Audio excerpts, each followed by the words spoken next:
Imagine getting paid $50 to sit on a stool back in 1992, and then waking up today at 69 years old and watching a painting of that exact moment sell for $39 million.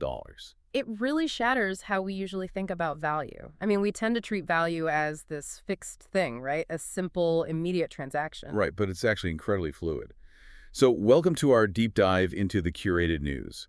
These are daily posts curated by Sandeep Ori.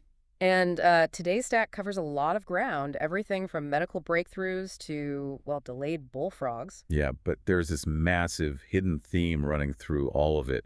Sandeep notes this theme of latent potential. We're looking at how things completely transform when their surrounding ecosystem changes. The art world is actually the perfect starting point for that. The Wall Street Journal covered that $39 million sale you just mentioned. Right, the model was Sue Tilley. Exactly, painted by Lucian Freud. And the physical paint on the canvas hasn't changed at all since 1992. But, Freud's cultural legacy compounded over 30 years. Which fundamentally shifted the market's valuation of that exact moment. Right. The Wall Street Journal also noted a similar cultural recycling when Kim Kardashian borrowed Marilyn Monroe's $4.8 million dress for the 2022 Met Gala. I mean, it's like finding a winning lottery ticket in your old jeans 30 years later. Mm. Sandeep adds that this happens with personal image, too. He highlights this trend called bald maxing. Yeah, that's a fascinating one. In the U.S. alone, hair loss treatments are a $192 million industry, so the environment around it is heavily medicalized. But bald maxing sort of flips that, right? It does. Men are voluntarily buzzing their heads now. They are turning what was traditionally viewed as a biological deficit into an aggressive, youthful, aesthetic choice. So the physical reality of losing hair remains, but the cultural framing shifts from seeking treatment to reclaiming control. Exactly. I see. Well, if we are reclaiming our physical bodies, what about our internal and digital selves? That brings us to a massive medical milestone reported by the Financial Express. Surgeons at NYU Langone Health performed the world's first HIV-positive to HIV-positive lung transplant. Wait, really? Why was that considered impossible before? It comes down to immunology, specifically a risk called superinfection. Okay, because HIV mutates. Right. You aren't just dealing with one standard virus.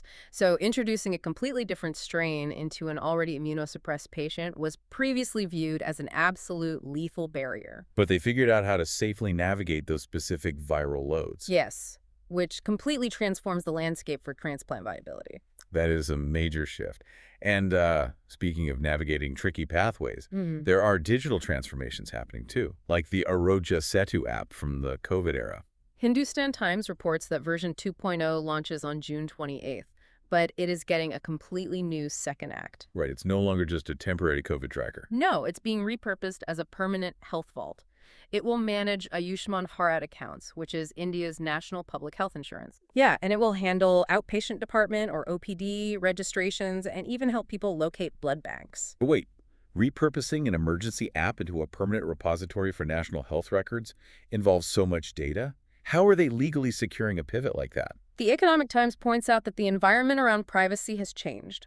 Under the 2023 Digital Personal Data Protection Act, the standard for consent is incredibly high now. Right, to the point where even schools using a child's photo without explicit parental consent face massive penalties. Exactly. Penalties in the crores. And just to clarify for our listeners outside of India, a crore is 10 million rupees.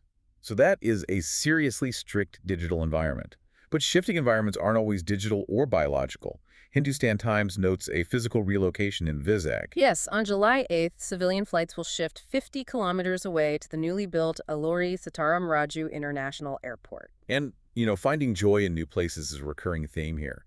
The Wall Street Journal had a report on Iranian refugees in Turkey. Right, there are about 393,000 Iranian refugees there. And many are completely defying the bleak war refugee stereotypes. Yeah, by dancing at a Kaikoivan nightclub, just finding a vibrant new life in the right soil. We see that organic spread in sports, too.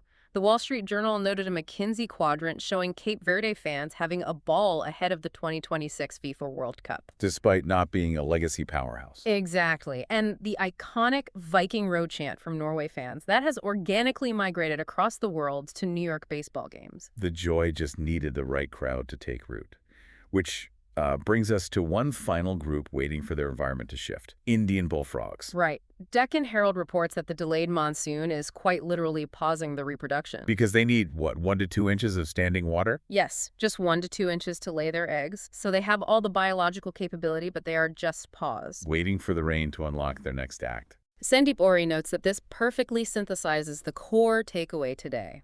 Whether it is a $50 canvas, an obsolete tracking app, or a bullfrog waiting for the monsoon.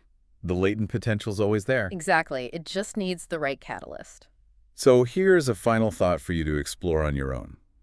If a simple $50 portrait can quietly sit on a wall and become a $39 million masterpiece 3 decades later, what overlooked skill, forgotten idea, or hidden asset do you possess right now? It might just become incredibly valuable in the right environment.